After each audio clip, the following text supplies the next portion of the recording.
Hi there guys, this is Union Valley Ag Products here, and what I wanted to show you today is the design process from our very first remake of the original design up till the current version of our product. So our first remake of the original design was this right here, and we were trying to do two things: solve the complexity of it and get more lift height, because the original design only had about 3 inches of lift if you had the right tire for it. It was even less than that if you didn't. So we got the lift height we wanted, actually way more than we wanted. It was 12 inches of lift height if you had the right tire on it. As you can see right here, it was a tremendous amount of that. Way more than we needed, but it didn't solve the complexity of it.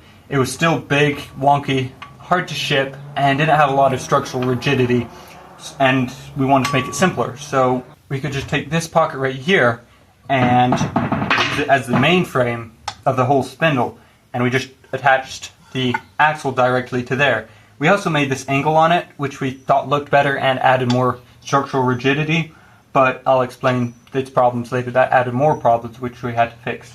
And when we were testing this one out, we actually put this one into production. The axles kept bending on it. So to solve that, we switched to this design right here, which has a tube and nut on it to allow you to stick a bolt in there, a 40,000 psi bolt, which is just higher strength steel and it won't bend anymore. But we started to be irritated at this pocket because it added a lot of complexity, and it made the 2x4 really floppy in there, and you had to cut the 2x4 at a specific angle, and it wasn't great. I didn't like it. So we updated it one more time to this design right here, which is just square. It's not as good looking, but that's not the requirements for our designs. But it started to, since it didn't have the angle on it, the load would twist it out and kind of fold like a box.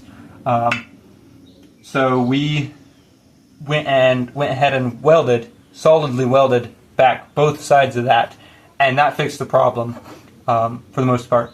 And so, yeah, that's the final design. Alright, well, thanks for watching. Hope you learned something, and have a blessed day.